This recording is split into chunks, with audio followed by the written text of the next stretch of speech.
Hello, everyone. We are live on another episode of the Chicken Box, and today we are here to speak our truth. We have a very special guest with us, but first, I'd like to introduce my co-host, Mr. Tell Tally. Go ahead and tell us how you're feeling today.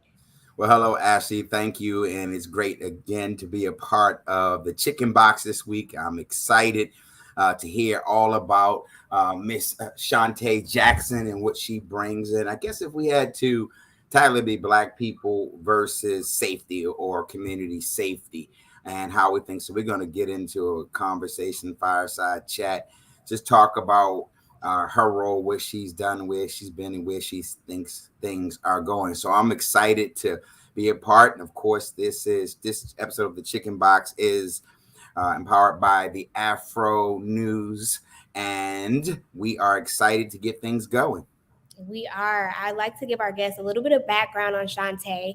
Shantay is the Violence Reduction Project Manager at the National Institute for Criminal Justice. And so she helps provide training and technical assistance to officers of violence prevention across the country. Before that, she was serving in the Mayor's Office of Neighborhood Safety and Engagement in Baltimore City under Mayor Brandon Scott. And so we're going to talk to her today a little bit about her experiences, talk to her about what's going on. But let's welcome Shantay from the wall. Oh, I get a drum roll and everything. Yes. All right now. We are kicking it off for you. How are you feeling today? I'm well, Ashley. Thank you to both you and Tell Tally for having me on the show today. We're glad to have you. Glad to have you. Glad to be here. Have you. So if you don't mind, we'll start it off. You know, we were speaking a little bit backstage about all these different acronyms that we have, and we were saying that sometimes people can get confused. So just tell us a little bit about yourself, about your journey. I know that you spent a little time in corporate America and then the transition into nonprofits and things like that. So how did you just naturally migrate into what your role is today? Yeah. So first, I'll start with the most important thing. I am a lifelong Baltimorean.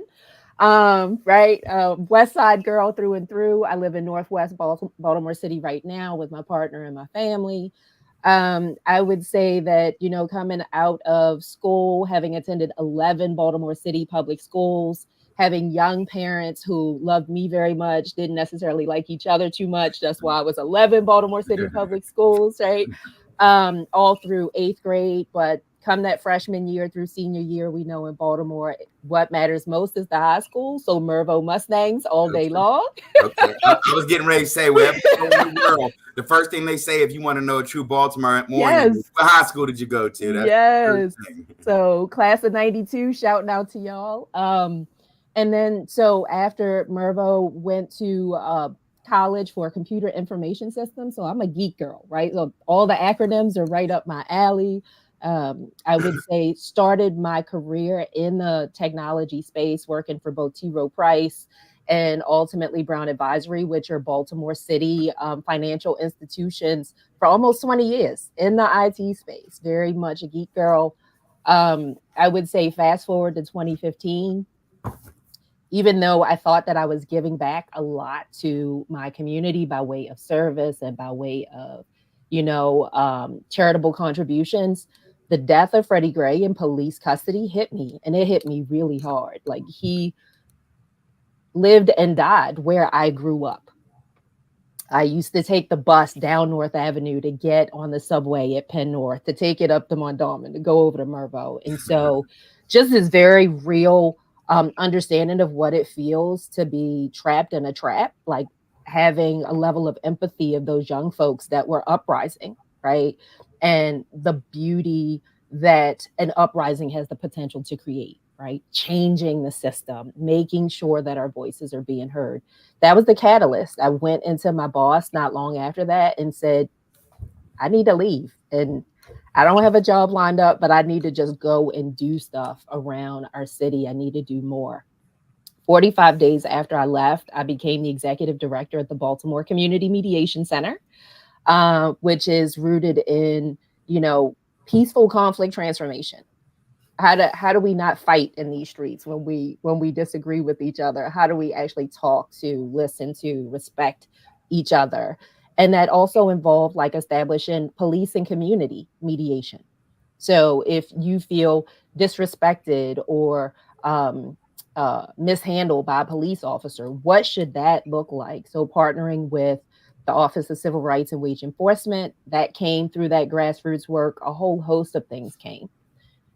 Fast forward really quickly, that led to me being selected as the consent decree community engagement liaison for the Baltimore Police Department. Not a job that I applied for. The mediation center wasn't even a job I applied for, right?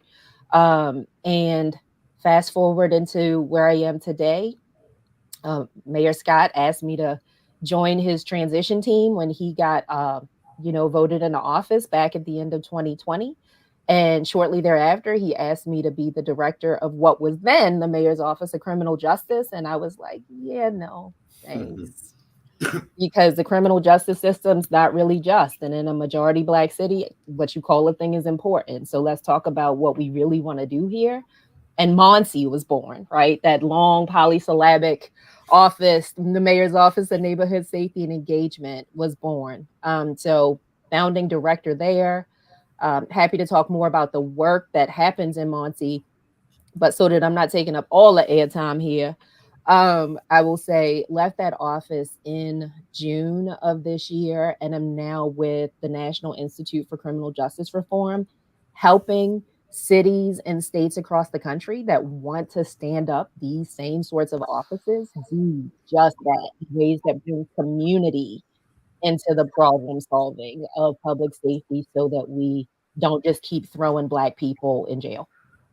Wow. Wow, that was a lot and a great resume.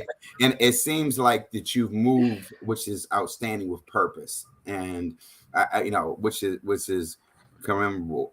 In terms of understanding that as you go, you've created positions, right, based upon, it seems, the needs or what you found out. So it must be, very rewarding to do that. But I wanted to start off and talk a little bit about, I guess I like to start off with a baseline or definition, right? Because I'm kind of reading Rich Paul's book, and he talks about neighborhoods and how he grew up, and talks about safety and the difference in the safety where you feel safe in some neighborhoods, meaning, you have the different people that maybe were the drug dealers and the this, and who carried the guns and who did what. But it was like your own little environment. It's when the other things get mixed in sometimes, and the powder keg goes off, like things change, like drugs come into the community or the usage of education. So your definition of how we should, or how you see a person should be safe in their community, if you kind of start off with that. Yeah, no, I appreciate that question, because, if we think about it, safety looks and feels very different to different people, right? I can tell you that the elder across the alley from me felt unsafe because his recycling bin was stolen. That doesn't necessarily translate into a safety issue for a young person that lives in my neighborhood.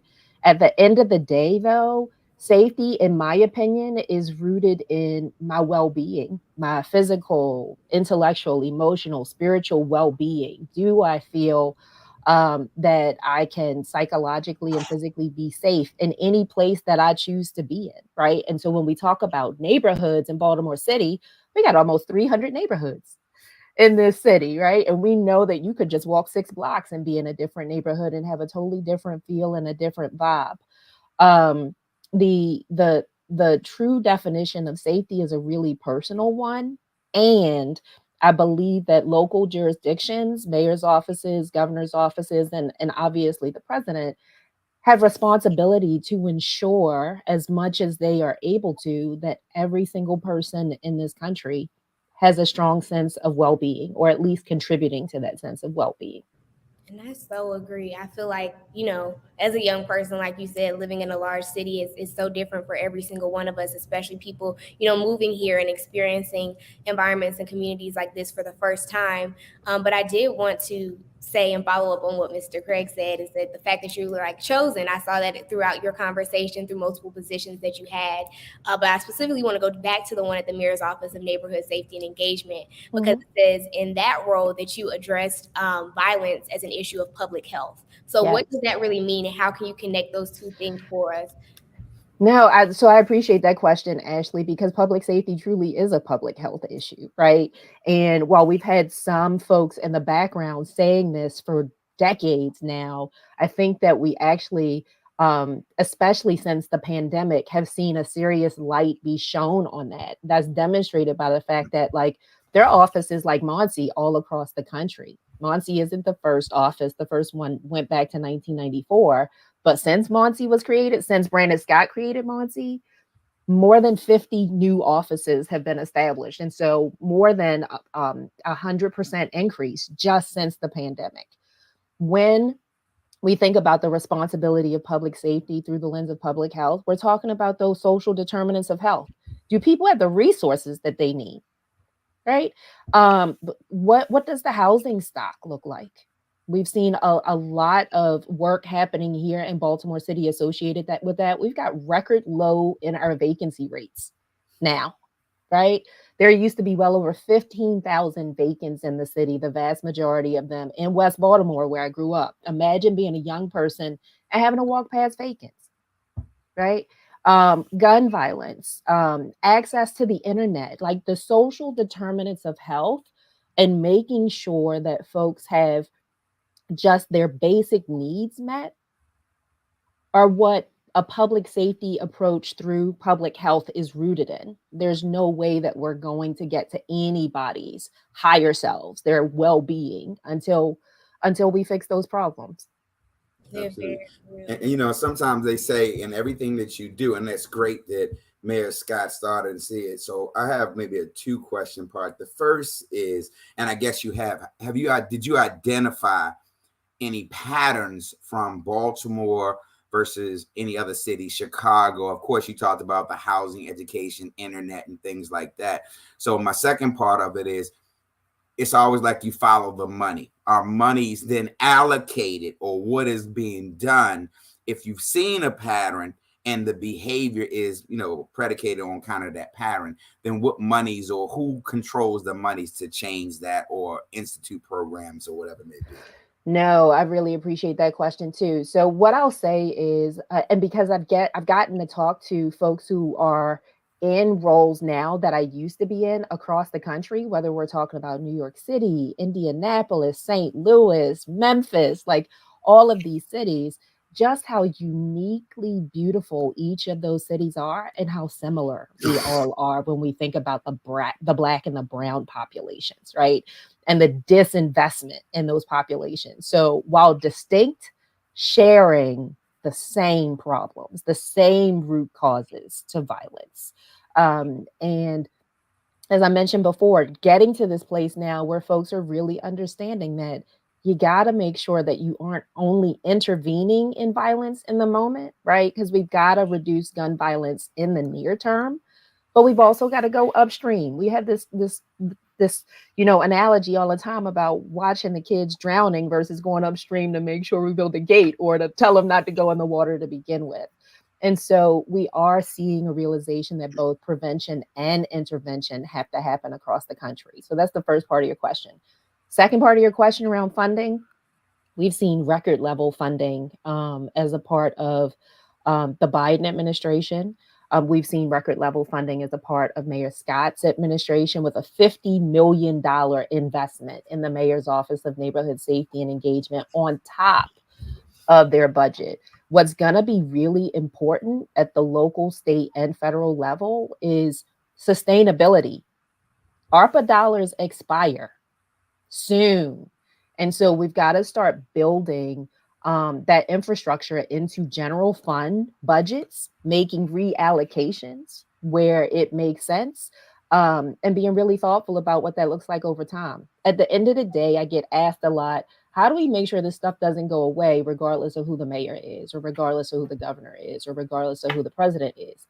And my answer is pretty consistent. Number one, the plan has to be the people's plan, not a politician's plan. It's got to be from the people. So really proud about the plan that we were able to create when I was in office, because we went out to Baltimore and built that plan. The second thing is you got to have policy. You got to codify it. You got to make it law, right? Make it law how much money, what percentage of dollars are going to be allocated to this work. Make it law to make this a priority, because where you put your money tells everybody where your priorities are. Yeah, and an interesting thing about that too is you look at communities, and I hear you saying, even in terms of like, how do you scale that? And so when you look at Baltimore, I remember when years ago, my father said like 1 million+ people that live in Baltimore, now it's shrunk down to whatever, 600,000 or whatever. And we Well, always get it's a little less than that now, 400, bro. 400,000. We're about 590,000 people now or so. Wow. And so, you see, I guess, dollars are coming at, but then you see, and it's always been two questions I've asked. There's always money available, and I guess businesses that come in or leave certain communities because of safety, violence. And you see the Harbor East, and they seem to thrive to some degree, and they kind of police what goes on down there somewhat to violence. I grew up in East Baltimore, but also then moved to Cross Country Boulevard, which is a predominantly Jewish neighborhood. Yeah. Never saw a crime committed. And probably they have neighborhood watches and things like that. So I used to always say, whoever's the architect of Mount Washington, Cross Country Boulevard, or that part, because if you cross Northern Parkway into Park Heights, totally different reality. If you go 5 blocks down, you're on Woodland Avenue, Yeah. one of the worst streets probably at one time in Baltimore. So it always kind of made me think about, well, why is that different? And I said, well, maybe they're invested in their communities. I've seen neighborhood patrols in the Jewish community, and I don't know who funded their cars, and they have a neighborhood watch. I've seen businesses that flourish in those neighborhoods, and then I've seen businesses in our neighborhoods that leave. You know what I mean? So maybe jobs and things. So if you could speak a little bit to that in terms of if you had the perfect neighborhood, or how we could reinvest in those grant or those dollars were to leave and we had to continue on, what would maybe be a plan to have those communities, and not mom and pop stores, but maybe some places that want to come into the communities and see it revitalized? Yeah, I actually think we're seeing that. And it's interesting that you brought up Park Heights, right? Because uh Yolanda Jiggets is up there at Park Heights, doing a lot of work around community and economic development. I think that we finally gotten some leadership over at the Greater Baltimore Committee in Mark Anthony Thomas, because we're seeing someone that now understands that in order to have true community development, or economic development rather, you've got to have community development too. It does all go back to resource availability, right? It truly does. Resource availability, a willingness rather to invest, and a willingness to stick it out to see the investment through, right? There's no way that you're going to go into a community that's been disinvested in for as long as either of any of us on this call have been on the phone, and expect it to be turned around in a year, right? So we need both short-term and long-term investment in these communities. We need to make sure that we're incentivizing folks who live there to be a part of that investment. And I honestly think that we are beginning to see that with this unique partnership that's been established by the Greater Baltimore Committee, by its members, by the Moore administration, and obviously by the Scott administration. Folks just have to remember, it didn't happen overnight. Like this didn't break down overnight. Pennsylvania Avenue used to be amazing when my grandfather was alive, Absolutely. right? My dad lives in Coldstream, Montebello, over there by Lake Montebello. We're not far from Morgan. And while that's one of our nicer Black communities and is getting better, right, with the renovation of Northwood, and we're seeing Black businesses go in there, that's just the beginning, right? But we do have to have that level of interest and investment keep being supported. Yeah, that reminds me too. You brought up Governor Westmore of his book, The Other Westmore, and just sharing how different those two experiences are living in Yes. neighborhoods and the trajectory of your life path. But I did want to bring up, it says you were the White House Community Violence Intervention Collaborative representative for Baltimore. So that was pretty amazing. And we know that President Biden has also implemented just now the White House Office of Gun Violence Prevention. And so I wanted to ask how you think that can help us address, violence going on within our communities across the country. Yes. So you can see investments coming, how that can impact us on a national and local level. Yes, so I cannot tell y'all how excited I am to actually have and while I witnessed it on television, because I was actually visiting another city, to see him stand up the first ever Office of Gun Violence Prevention. In fact, getting on a call with them at 1 o'clock with offices of violence prevention and neighborhood safety and engagement from across the country, right? Um, no one until this president has done the level of work associated with tamping down gun violence across this country. We saw him not too long ago implement the Bipartisan Safer Communities Act through a previous executive action. We saw that translate directly into the Department of Justice. Granting out millions upon millions upon millions of dollars to community-based organizations, including some right here in Baltimore City, right? Which has been really impressive. So we're excited about the trajectory that we see, the support going on a national level to really make sure that folks who are most impacted by gun violence, which we know to be Black and Brown people, are given the level of support that they need so that gun violence is not even something that we're talking about to this degree in 10 years. And the interesting thing about it, when we speak specifically about gun violence, I mean, we've had a couple of incidents. Of course, last summer we had the Brooklyn Park incident, and just recently Morgan State University, Yes. it was homecoming time. And, and even to me, labeling it like as a mass shooting, I mean, when I thought of mass shooting, I think about like somebody in a window and just like shooting down. And now it was kind of like what we're seeing is, but where are these, like they say, guns coming from? They say it's easier to get a gun in our community sometimes than it is to get breakfast for kids in school, for lunch program. So if the problem had to be addressed or whatever in terms of the safety and gun violence, where is it, I guess, being clamped down in terms of how are these guns or how are these things entering our community specifically, as opposed to, it seems like, the ghost guns and things like that are coming up, or your opinion on that? Yeah, before I even jump in and answer that question, it's always important to me to pause to recognize um, what's happening in our communities, because it doesn't just impact the immediate or the direct victim, right? If we think about the definition of victimization and how trauma spreads, all of us are traumatized by that, right?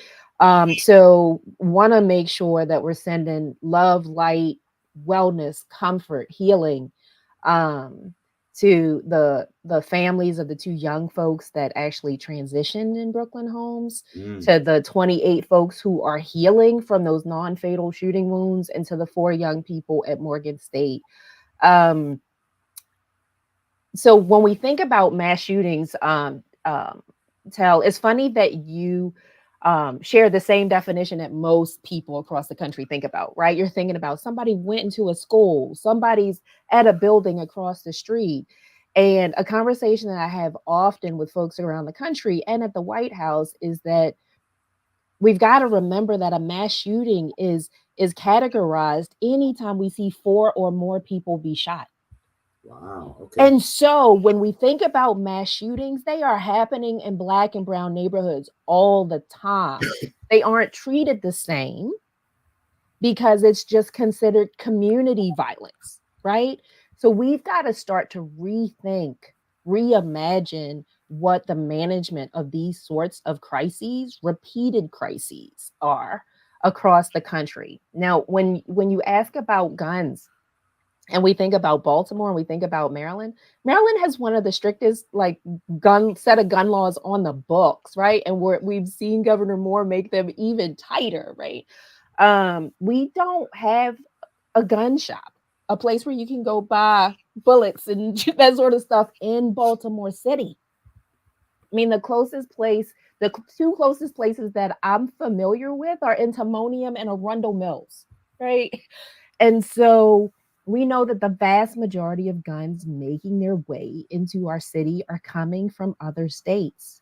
They are being sold by folks who are making large purchases of guns and then doing what's called straw purchasing, right? Where you're buying a boatload of guns and then taking them to with the intention to sell them illegally. The other guns that we're seeing come into play are ghost guns. Those are the ones where it doesn't even matter how old you are. You could go on to Amazon and order the parts right now. As long as you got a credit card to pay for it, like anybody could put a ghost gun together.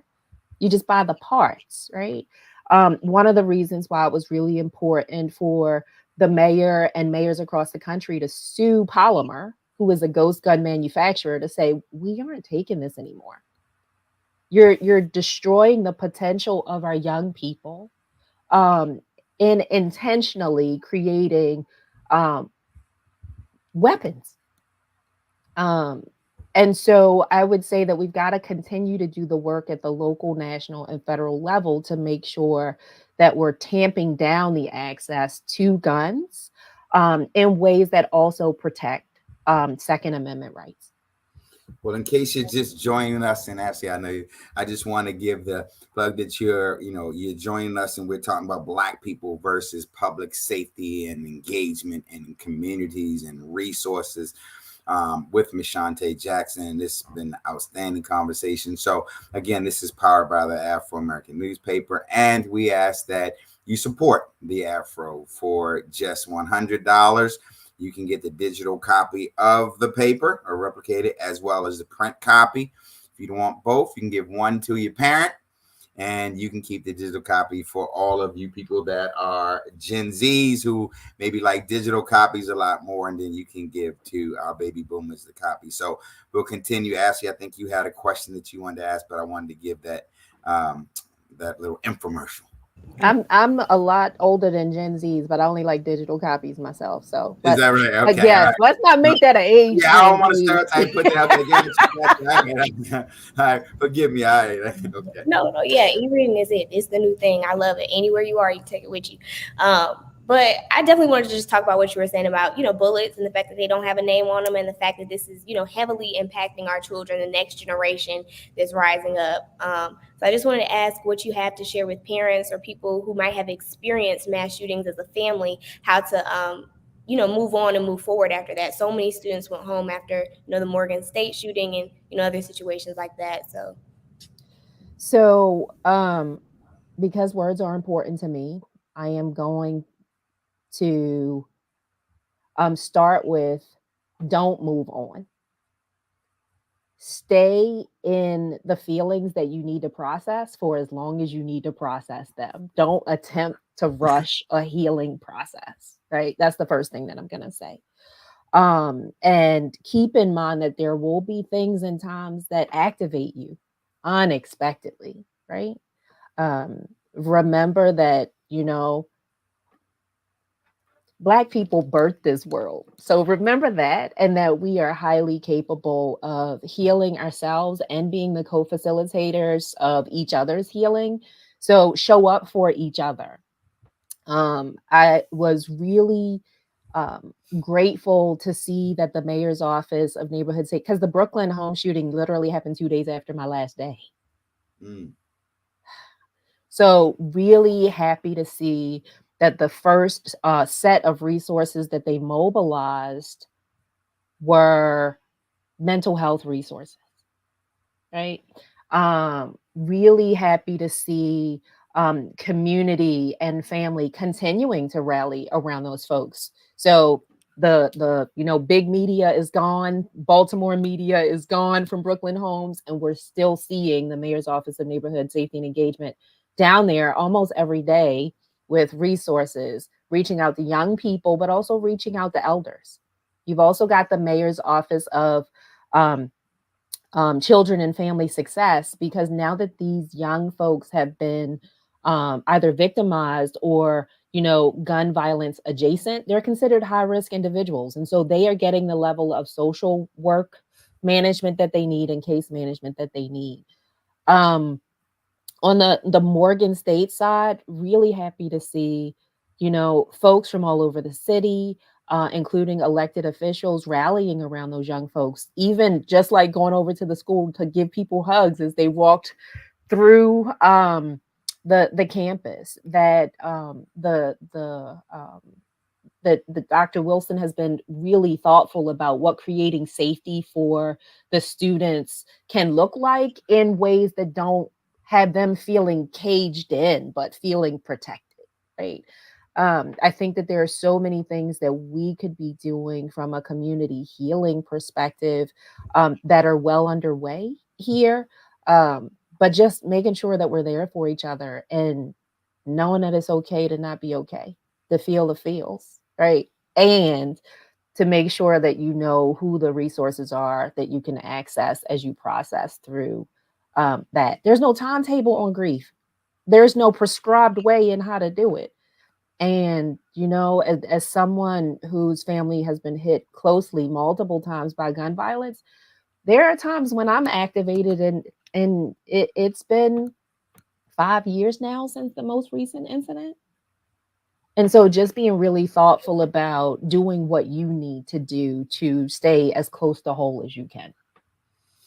So that when you look at the different things that go on sometimes in the city of Baltimore, do you think it affects some of our larger gatherings? I mean, I know sometimes we'll have AFRAM or we'll have some Jazzy Summer Nights or whatever. Do you think that there's a level of fear where certain people, of course, that maybe move through Baltimore, but are you seeing or have you seen numbers for things like that go down because maybe you have older people? I mean, I know when I was younger, I wasn't as afraid, or worried about my safety as much, right? Mhm. Like I'm sure some of the young kids, but as I get older, I hear some people in my generation say, when it gets dark or start getting dark, I'm out of there, because if the weed starts growing and everybody starts getting liquid courage and somebody steps on somebody's foot, it could kick off, in the bewitching hour type thing. So do you see any truth to that? Or do you see where maybe some things are not planned as much because we can't come together as a community because something like that could happen?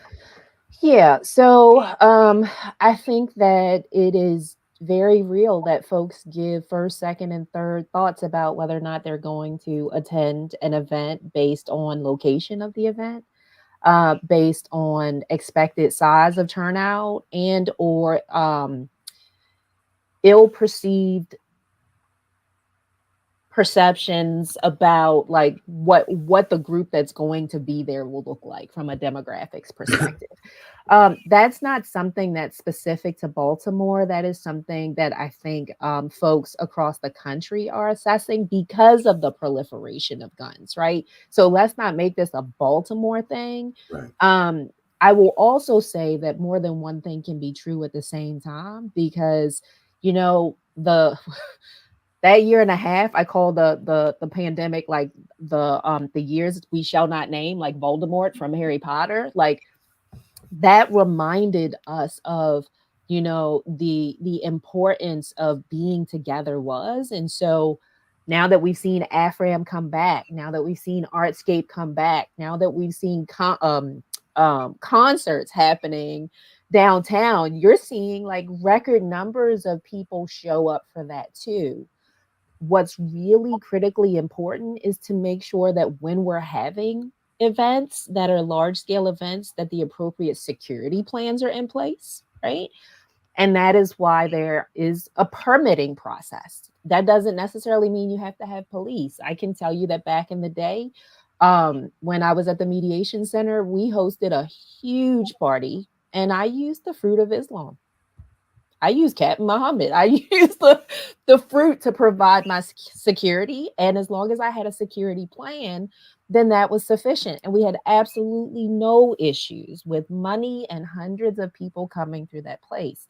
And so while I do think that folks consider their safety when they determine where they're going, we're also seeing folks be really clear in saying that they do want to be in places and spaces with each other, that they do want to, see the village reintegrate or come back together.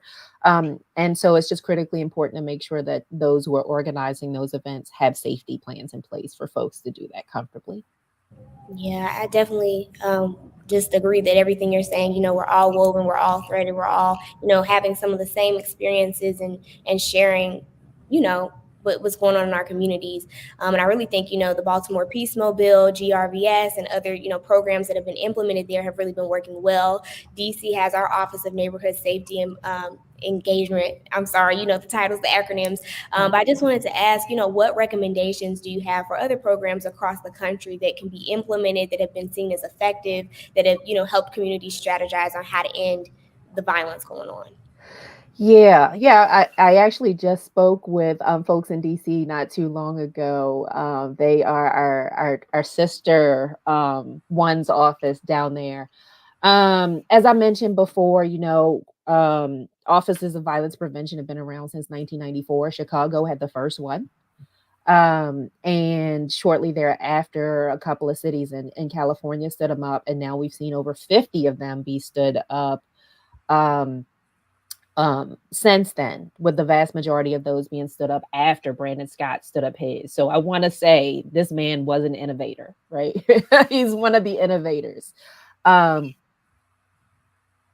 because I'm an acronym person, I'm going to say CEASE, right? But it's a couple of E's and a couple of A's. So the first CE is community engagement.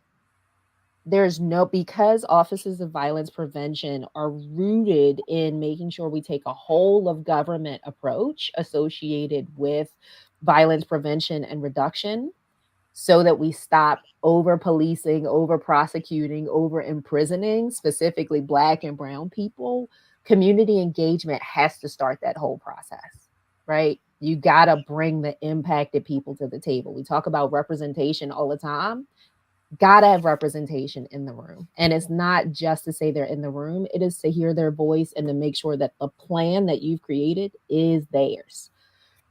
The next E and A are education and awareness. So after you build the plan, make sure you're doing all of the right communications, public relations. Like, there are many folks in Baltimore City that are still confused about what Safe Streets is and what Safe Streets isn't, right? We need the appropriate level of education and awareness associated with the work. And then the final S and the E there, sustainability. Make sure that you've got a mayor, a council, somebody that's going to help you sustain that work through funding and policy.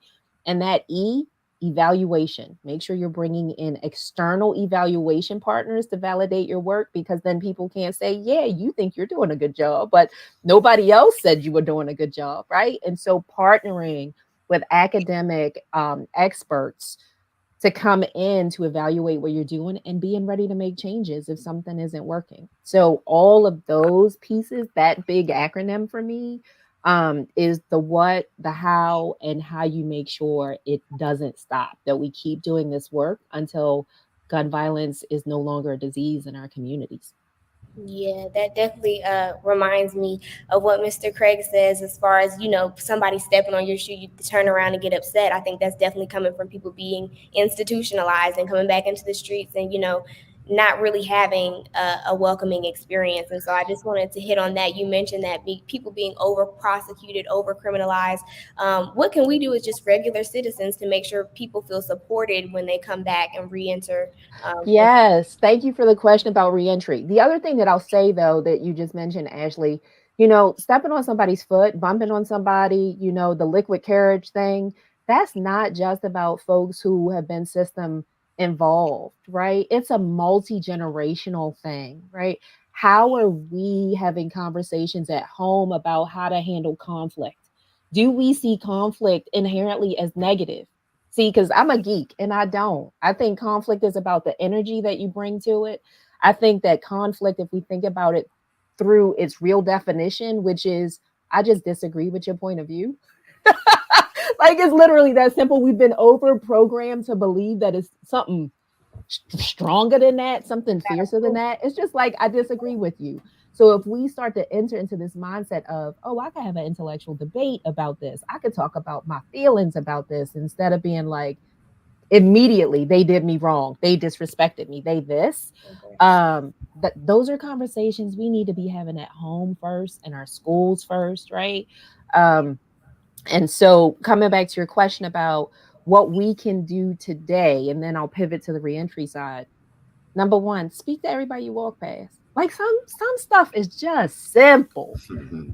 I know, like a lot of folks are like, "Are you from here?" Because I literally speak to everybody I walk past. Even if I'm walking with somebody and I have a conversation, I have to let them know I'm probably gonna get on your nerves because I'm gonna speak to everybody that I walk past. Like, I see you. You're saying I see you because I'm from the I South. We do that there. So Yeah. I see you. I don't know what's going on with you, but I want you to know that somebody cares how you're doing because I don't just say hi. I say, "How are you?" Sometimes people say fine. Sometimes people don't speak at all because I think they're in shock. Like, what? And sometimes people will stop and be like, "Do you really want to know?" Mm-hmm. Yes, I really want to know. That's why I asked you. So let's talk about it. Let's pause. So that's one of the very first things that we could do. Another thing that we could, and that goes back to your neighbors, right? Do you know everybody's name on your block? You know everybody's name on your block? Like start in your house, then move out to your block, then move out to your neighborhood. Like, does everybody on your block know your name? Do you know everybody's name? Are you speaking to other people's children, right? Are you developing those relationships in your neighborhood that trickle out into like relationships in the city? Um, I would say give people the benefit of the doubt. Just because somebody's giving you red, angry energy doesn't mean you got to match their energy, right? Like, I hate that saying. I hate that saying. How about you don't match somebody else's energy? How about you let your energy, your healthy, positive, light, be the energy that you walk around with all the time? Right. And so you don't have to match somebody's energy. Lead with curiosity, right? Ask questions, don't make assumptions, right? A lot of times people go off on somebody and you're like the instinctive response is to match the energy or to say, "What's your problem?" It could be a totally different question. "I'm sorry, it looks like you're having a bad day. Is there something I can do to help?" Right. With regard to returning citizens, our local businesses need to be giving more folks a shot that are returning, right? I am really proud of a program that I stood up at the mayor's office of neighborhood safety and engagement called Returning Citizens Behind the Wall, where anybody who's 18 months or closer to being released can potentially qualify to make $15 an hour, like under the supervision of a CO, like working to clean and green neighborhoods. But we're also preparing them by creating safe return home plans. Like, who do you need to reconcile with? Do you know who you going home with? And at that first day you get released, those first 48 hours are extremely critical. So businesses making sure that like you're thinking through what your human resource policies are. Is a job that you have, does it really require that somebody doesn't have a criminal background? Are you selecting people out or are you selecting people in? Right. So those are just a couple of things that we really could be thinking about from a community perspective, because the unfortunate reality in Baltimore City is that returning citizens are more likely in their first 3 years to either be shot non-fatally, fatally, or back in jail. So we need to be doing more for them. Really excited about the fact that we just stood up the first ever office of returning citizens in the Mayor Scott administration, right? That was in partnership with Councilman James Torrance. So yeah, I think that those are just a few things. So let me ask you, what can, when we talk about community, I always believe the community starts at home. And I listen to sometimes, well, a couple things. One is with the internet and things like that, people have more access to information. I tease my son sometime and I'm like, you'll never understand what it is to go on a bus, go to the main library, go to the card catalog, go look on a book that's not on the shelf and take it out and write a report. You can hit a button on the internet and everything is there right now. So how we engage with one another, even at the dinner table. My parents always made sure that we engaged and talked and sat down and talked about our day and some of our feelings that were going on. You know, the sense of community where kids would come in and they may have been a parent that said, boy, how you doing in school? What do you want to do when you grow up? And you had civic organizations like fraternities, sororities, things like that, that took on the role of coming into the school system, and you had teachers that say, "Oh, Miss So and So is an AKA, and I love her, and I think I want to do that." So, where do you think, if or have you monitored at all those kind of things that go on in young people's lives, or institute programs like that now, where maybe teachers take involvement? Because all I see now sometimes in the school system, when you see on social media, is them putting out fights and metal detectors, and and students challenging them, and they slam them to the ground. It's like, it's no way sometimes I say I could be involved in that kind of environment. So if you could speak to that, starting at home, what you see. Yeah, that's such an interesting point, and reminds me of something that I share with almost every media person that I talk to, right? The importance of storytelling is why y'all do the jobs that y'all do. I want us to all be reminded that more than just negative things can be made provocative, right? We tend to make the negative go viral without a deep understanding that that's rooted in our trauma spaces. Mm. That's rooted in our shadow egos. You know what I mean? We are completely able to, we've got to be willing to shine light and make things go viral, despite the definition of virility, that are positive, Yeah. right? That are positive. There are teacher as a the former chair of the parent and community advisory board for Baltimore City, as someone who's facilitated many conversations for students and for parents and for the school board and for the superintendent. There's so much beautiful work going on in Baltimore City schools. We do have um, folks who are doing restorative work with young people every day, who are allowing young people to show up as their whole selves every day. And to your point about home, I think a couple of things to keep in mind is that because we live in an inner, like a multi-generational cycle, like right, or system. On my dad's side, there are 4 generations of us, right? The third Sunday of every month, we do what I call the 4G breakfast, the 4 generation breakfast. We go to the same restaurant in Baltimore City as my dad, as me, as my kids, and as my grandkids, right? Once a month, just to like hang out and talk and eat and do all that sort of stuff. But that's because I realized that each of our generations has a different type of communication style and communication need.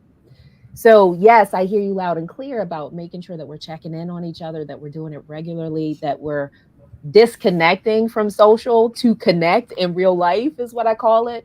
And at the same time, we've also got to honor the way communication happens now for our young people, right? So while that is going on once a month, and I talk to my dad pretty regularly, and I talk to my kids dang near every day, and my grandkids every day, um, we also have a group chat, because that's how the younger generation prefers to talk to me, right? And I'm usually the one serving as the bridge, as the Xer here. But it opens up communication in ways where we're sending jokes, where we're just checking on each other.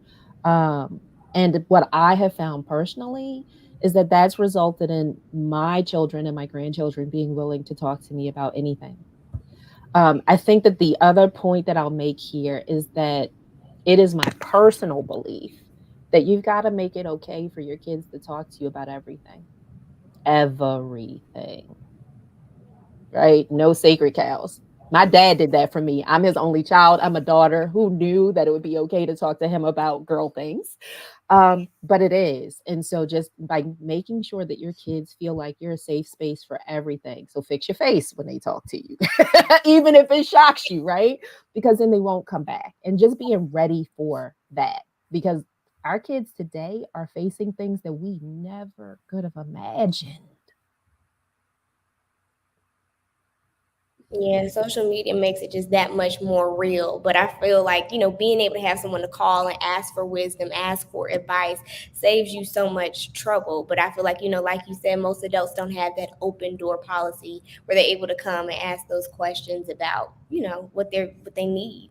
So, We've got to foster that more. We literally have to make it okay to talk about everything. Whether we're talking about an ingrown hair on somebody's backside, right? Had that conversation with my son. Help them I don't know what that is. Can you help me figure out what that is? Right? He's 22. Right? I need to We need figure out help what here. I You need need to figure out what this is to, I know that this is the first relationship that I'm really in, and I have some questions about whether or not what we're doing is healthy emotionally for either one of us. Yeah. And so just being able to have those to I just found out something about somebody that I can't believe is true, and I don't know what to do with this, Ma. Wow. So we've gotta, and I mean this goes back to every generation alive. Like we gotta put our judgments aside, and I do find that to be one of the reasons why young people say that they don't talk to those of us in the boomer generation or the X generation because our judgments come in. Wow. Well, Miss Jackson, for the sake of time, because you did mention to us and you said that you have to get on a call with the White House, and we know that that supersedes what we're doing now. I'm sure it's great. Never, not never, not never. But no, we do sort of at the end of the show around Robin. We get what we call on the box, and we kind of tell our truth of what we learned from the conversation today. So again, I want to thank you for being on. We're going to go around. Ashley, you can start off on the box, and then myself, and then Miss Jackson will save the last on the box segment for you. But again, we would like to thank everybody that has viewed today, and of course they can see it in rebroadcast when it goes on again. And so Ashley, we'll start with you on the box. You're on the box. All right, here I goes. Here I am. I first want to thank Ms. Jackson for coming on here with us today, sharing all of her advice about what we can do within our own communities to make them a little bit better, to make them a little bit brighter. I personally took away from the conversation what you said about, making sure that you are leading with curiosity, going forward and asking what's wrong, having that compassion to care. I know that we need more of that, and I know that sometimes you want to level with someone, you want to get on their level, but sometimes it's more important to come back and ask something with kindness of a place of what you can do to help. So I really do appreciate that, and I'm looking forward to speaking with you and seeing more of the work that you're doing in these communities. I'm looking forward to see how DC government implements that. I wanted to also just mention how Councilwoman Janice Lewis George was able to actually introduce conflict resolution in DC schools, which I think is so real and so needed. But that's my time on the box. Mine was more of a rant today. But, yeah.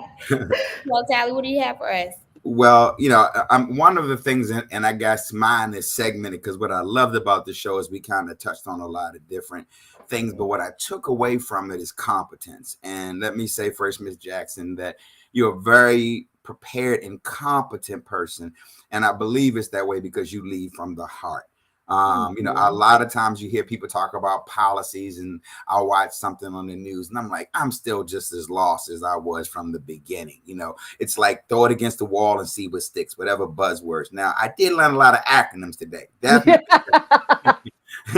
I definitely learned a lot of acronyms today. But no, in all seriousness, it takes a servant, the heart of a servant. And I believe that you are a servant, and it shows through in your work and your thoughtfulness in terms of how you integrate, because you have a lot of information. Then it's like, how do we disseminate that information, right? So that, it's not all over the place, because somebody might not be like, I don't feel like doing this, or this is not my strong point. And if it's not my strong point, do I get left out of the conversation because I can't do this? So how you bring everybody together is a skill set that not many people have. So I want to thank you for, number one, a true Baltimorean that loves her city. I was on a call yesterday with Pastor Hubert Brown, and he said, I'm Baltimore born. Heber, yes. Hubert. He said, I'm Baltimore born, bred, and when I die, I'll be Baltimore dead. So, I'm still in that slogan. I'm still in that. So, when people really, rock with Baltimore, I really kind of rock with them, So I think it's a very unique place in the dynamics. And I think that Baltimore is going to lead a lot of the cities out of some of the things because of the dynamics that we have in Baltimore. So I salute you. I thank you for, your vision and, you're someone that I know said a lot about light and love and laughter. So we wish you that as you move forward, that you stay encouraged in your fight and your journey, and that your point about, and I think the Afro does this in terms of reporting those positive things, and we've been doing it for 131 years. You know, it's number one, we're trusted in the neighborhood, so we want to sit down and get the whole story. Sometimes we'll hear the expression that if it bleeds, it reads. You know, people want to hear, like you said, all the negative stuff, you know, on in the paper and stuff like that. And so sometimes there's a propensity that you have to at least talk about it. But I think that the Afro definitely puts aside or a spin on, you know, what caused it, what we can do for a solution, and not so much the problem all the time. So that's my little rant on the box. I'm off the box, and Miss Jackson will let you take us out with your time on the box. I appreciate that. Let me start first by thanking you both for having me, and the, you know, the robustness of our conversation. I agree. I think we talked about a whole host of things that impact Baltimore in particular, but impact feelings of safety in our city and in cities across the country for Black and Brown people. I do think that Baltimore is leading the way in ways that Baltimore doesn't even see, because you're in the inside of the house.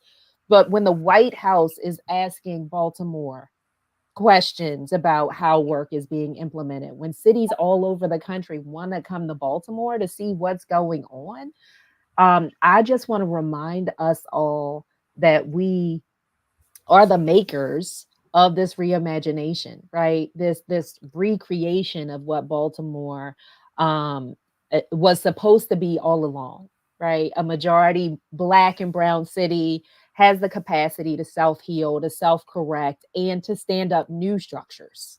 Because I'm not someone that dismantles the existing, I leave that to the dismantlers. I believe that we are capable of creating the new structures that are rooted in equity and safety and health for our children and for our families. Again, really excited to be a part of the show. Looking forward to what comes next. Want to encourage folks in the city to make sure you know what your issues are, because we're about to step into a really strong political season. Make sure that you are choosing the candidate that you believe will continue to drive the reimagination of Baltimore forward. Amen. Well, with that being said, we'll respect your time because you got about 4 minutes and so, or 3 minutes. So we thank you once again for joining. We thank everybody for tuning in. Ashley, as always, it's a pleasure to even serve with you as host on the show. So until next week, hopefully Impeccable and Dr. Draper will be back. But if not, you will have an episode of The Chicken Box. Have a great day, everyone. And remember to lead with your heart. Thank you.